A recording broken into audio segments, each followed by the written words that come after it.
So I just watched the trailer for Ghostbusters Afterlife, and I've seen that it's got a very positive reaction. It's good to see. It's very obvious that this isn't a Ghostbusters 3, and well, that's for three reasons. One, there's no number 3 in the title. Two, there already is a Ghostbusters 3, the video game. I think most of us fans can agree on that. And three, the ship has kind of long sailed for a true sequel to Ghostbusters 2. It's been decades and we've lost one of the original cast members. Just wouldn't make sense to make a direct sequel. So no, not a sequel, but a continuation of the franchise. Not like they didn't try to make a sequel. There is that infamous story about Harold Ramis and Dan Aykroyd sending script after script to Bill Murray, and allegedly he would just throw them in the bin immediately, but we're not going to talk about that in this video, no. No, we're here to talk about something else. Something related to everyone's favourite topic on the internet, Ghostbusters 2016. Right, so this is specifically about why the large majority of people like the Afterlife trailer and are excited for the movie, but disliked the Ghostbusters 2016 trailer and the movie as a whole. You might be thinking, is this a question people are really asking? And well, search Ghostbusters 2016 on Twitter and see for yourself. I've seen tweets like, there's no comedy in this trailer, yet they like it more than GB16 that has loads of comedy. I thought Ghostbusters was supposed to be a comedy. And another one, Afterlife is well liked while everyone hated GB16. Just admit you weren't ready for a female Ghostbusters movie. I'm not even gonna touch that one. I'll explain it in a different way. Okay, well, the first and biggest reason people are liking this trailer is because the movie is a genuine continuation of the original franchise. Some people might think, oh, it's only because of nostalgia. They got their nostalgia goggles on. But I would argue that it has nothing to do with nostalgia. The very nature of the movie, by the looks of the trailer, means that it can't be nostalgia.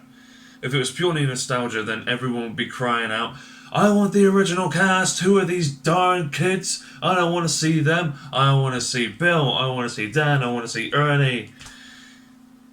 That's what it would be like if it was nostalgia that everyone was after.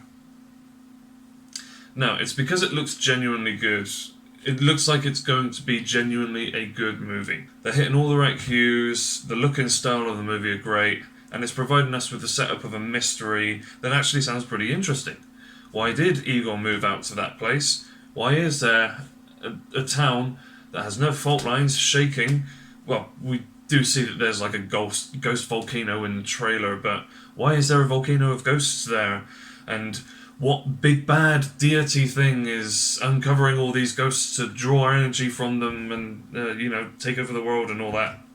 That generally tends to be what the storyline is in the three Ghostbusters movies and the game. The trailer was full of moments that spur questions that intrigue the viewer, or just look good enough to make the viewer think, man, I want to see more of that. And here's where the trailer for GB16 comes in. When you watch that trailer, you can see from start to finish that it's just a Paul Feig comedy-style movie.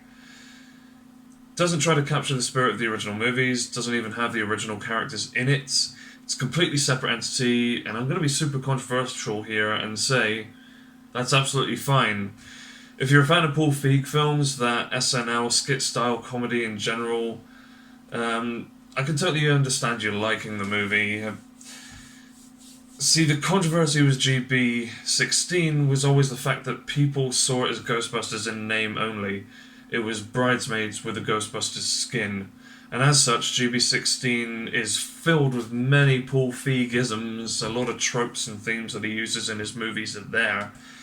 And for the old school fans of the original movies, some of whom have been fans all their lives, just aren't and weren't and are not fans of that style of comedy. Ghostbusters, 1 more than 2, is a gritty dark comedy based on down-to-earth real people that weren't just one-note characters like the smart guy or the funny guy. It relied on jokes about 2 mortgages and explaining catastrophic events via a Twinkie metaphor. Even the part where Egon scans one of the patrons of the Hotel Sedgwick and pokes him to make sure he's not a real ghost. That was funny. But GB16 wasn't like that. It was an in-your-face, slapstick, awkward, that's so random sort of comedy with a cast of loud and rambunctious characters to accompany it. That's what the problem was. The large majority of the Ghostbusters audience didn't want that. They didn't want mostly ad-lib dialogue that went on for too long, 4 or 5 dance numbers, and kung fu proton pack fighting. Scroll down here. They wanted something that felt like the original movies. A relatable movie about a group of washouts that stumble onto a lucrative business which leads them into needing to stop a world-ending threat. They don't want to be there, it's stressful and it's hard work, but something has to put food on the table.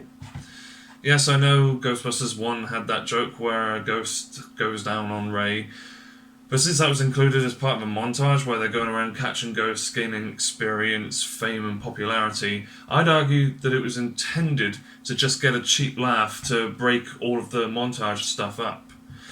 A silly visual gag like that, I think, served its purpose quite well. It was, you get a cheap laugh from it, and then you forget about it because it's not important, you know?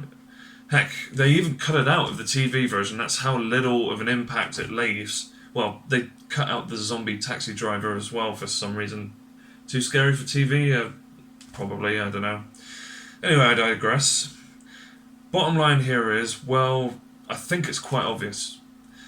People are liking the look of this movie because it's actually trying to look like and feel like a Ghostbusters movie. There's a video on IGN's YouTube channel of the director, Jason Reitman, breaking down the trailer, how a lot of it parallels the original movie, about how they extracted the purple ghost trails from the original movie reels and used them in the movie just for that extra bit of authenticity. About how that Slimer-like ghost is specifically meant to be less of a mascot and caricature, the sort of thing that Slimer became, and more like the Ghostbusters 1 version of Slimer, just a mean old ghost. People can see that love and attention and detail has gone into this movie, just from the trailer.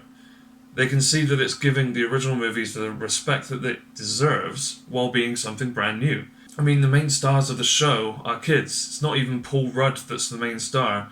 Even I was skeptical about having kids being the ones fighting the ghosts at first, and though it may hopefully turn out that certain returning characters do the majority of the fighting, I wouldn't be mad if they came in, parted some wisdom, and then left again. So yeah, even though I've tried to stay impartial, you can probably tell I'm quite excited for the movie. And I just want to say, although I'm sure I don't have to tell you, if you like GB16, then that's absolutely fine. If you like that style of comedy, that style of filmmaking in general, then who cares what anyone else thinks? And hey, the most positive thing to come from GB16 is this movie, is Ghostbusters Afterlife. So now we all get what we want. GB16 fans can watch that movie, original fans can watch this movie as well as the originals, and this might sound crazy, but there are people out there who will watch just everything, just all of the movies. Yeah, I know, right? Who are these people, eh? Yeah, me. Anyway, so that is why this trailer is basically being more liked. It's far better received than GB16's trailer, and like I say, at the end of the day, if you like GB16, then that's absolutely fine, but at the same time, this is what us fans have been wanting, a proper continuation.